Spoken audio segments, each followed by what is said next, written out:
its heavy reliance on coal-fired power plants by investing in renewable energy through the Independent Power Producer Program. This is obviously in a bid to contribute to climate change mitigation as per the Paris Agreement to deal with greenhouse gas emissions starting in the year 2020. Unions are concerned that the government's split of Eskom is a prelude to privatisation and massive job losses. Well, to discuss some of these issues, I'm joined in studio by Ted Blom. He's an energy analyst, and Phakamile Hlubi-Majola. She's a spokesperson at NUMSA. Thanks very much to both of you for joining us. Ted, let me start with you. My colleague Arabile just put it to the Eskom CEO about the split of Eskom into three. How will this assist in dealing with their operational and financial matters, if at all? Okay, so that's very simple. I've been on record of saying this from the beginning when I heard that announcement, that actually it will have no financial and no operational impact. In fact, it probably will make it worse, because you're now going to have 3 boards of directors, 3 sets of auditors, 3 head officers, and at the rate at which Eskom spends, you can just look for a downside to that expenditure curve. As far as operational impact is concerned, well, Eskom runs an integrated business. You've got a generating unit, you've got a transmission and distribution side. They need to talk to each other, and they better talk well, because otherwise you'll have a national grid meltdown. And by having them physically separated increases the chances of miscommunication. Yeah. So I don't see the benefit of just the breakup, other than hopefully it will expose some corruption, and the powers that be will see a little bit more transparency in the trading between the organizations. But the corruption has never been between the organizations. The corruption, as far as I could pick up, was internal, external, yes, per division. Phakamile, let's continue with that issue. Now, we know unions, not just your union, but other unions as well, have been very suspicious about this latest move by government. Why? And are there still plans afoot to strike, in protest against the split of Eskom? Well, for us as NUMSA, the issues are very clear. First of all, we don't buy government's explanation that the unbundling of Eskom will not result in job losses. We know for a fact that unbundling is a precursor to privatisation, which has already, by the way, is taking place at Eskom.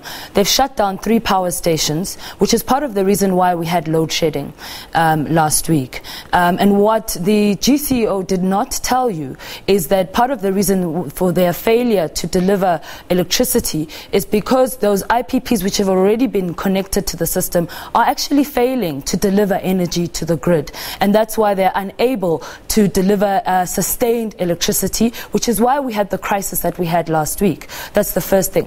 The second thing is you've got a management, an executive and a board of Eskom that frankly don't know what they're doing, including with respect to the GCEO Phakamile Hlubi-Majola. They don't have experience in generation. Andrew Etzinger, the COO, many members of the board and the executive have actually no experience with generation. So when he says what we didn't know, we know now, he's actually telling the truth, because they didn't have a clue. And as far as we're concerned, they still don't have a clue. And as long as they are the ones who are put at the helm of driving this operation, unfortunately, we can expect more load shedding to continue. Our call as NUMSA has been consistent. We've said that the entire board must be removed because they lack capacity and they don't have the skills to actually run this SOE. Ted, it does make sense that we're moving away from coal and moving towards renewable energies, solar, wind, etc. But there has been a concern expressed about the cost of, this alternative energy.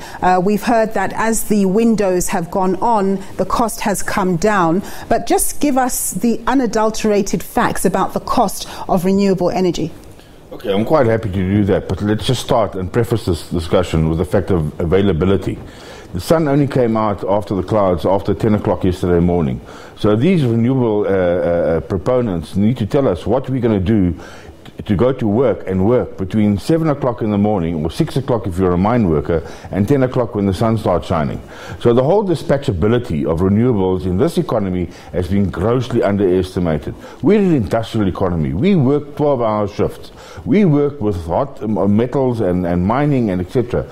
We can't wait for the sun or the wind to blow before we can start working. We'll kill our economy. That's the first thing. Let me just interject there. Isn't it we have a mixed bag of energy resources that we source from? So you would have your base load and we would still have some reliance on coal. That's what the integrated resources plan says. So then we're pushing the problem onto Eskom. So when the renewables aren't available, Eskom will suddenly jump in. So I have sympathy for Eskom with that. I mean, you don't hear me often saying sympathy for Eskom.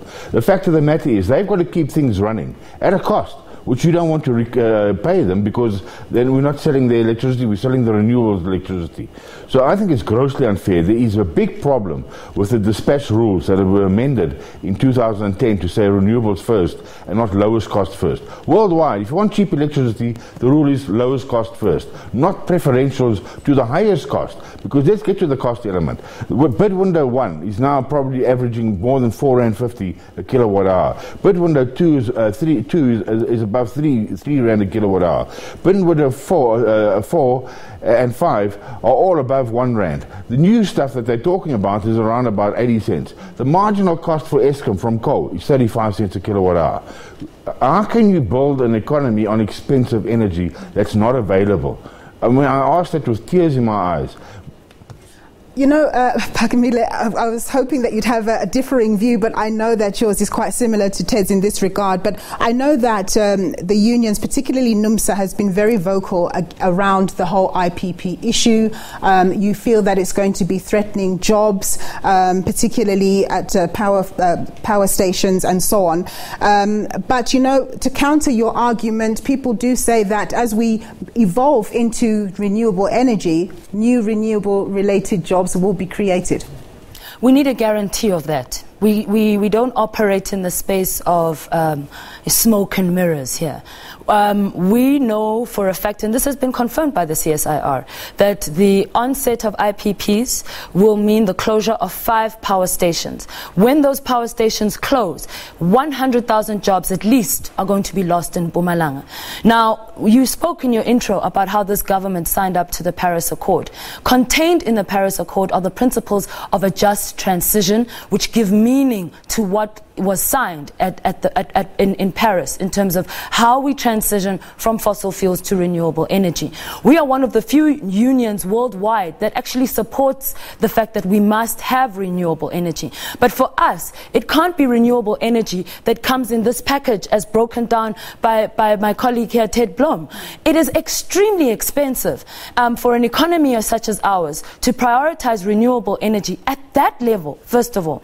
And then second of all, knowing that it's going to have a direct impact on jobs where 100,000 jobs will be lost. Frankly, from the renewable sector space, they've not given guarantees of job creation. In fact, the only guarantee they could give in one of their statements that I read a few weeks ago, it was one where they'd done some research a couple of years ago, and they confirmed that they could only create about 13,000 jobs. We've been hearing the minister talking about 100,000 job years. I mean, that's all just hogwash, okay? What we want are real jobs, jobs where workers can sustain themselves, pay their debts, support their families, support themselves. That's what we want. We don't want a whole population of people in Mpumalanga depending on grants, which is exactly where we're headed. What needed to occur, if this government was serious about implementing this in the right way, a social plan, first of all, should have been designed for the province of Mpumalanga. A plan should have been put in place years ago already to retrain workers into the renewable energy sector. Thirdly, these renewable energies should have been placed perhaps in Mpumalanga, where the coal stations are. But we haven't seen any of that happening. What we have is a government that's pursuing an agenda of IPPs. The only people that we can see who are benefiting from these IPPs are relatives of Ramaphosa himself and members of the ANC government, certainly not to the benefit of South Africa as a whole. Phakamile and Ted, thank you very much for your time. More to talk about, but not enough time. That was Ted Blom. He's an energy analyst, and Phakamile Hlubi-Majola speaking to to us on the state of the energy situation in South Africa. We're going to go for a quick break.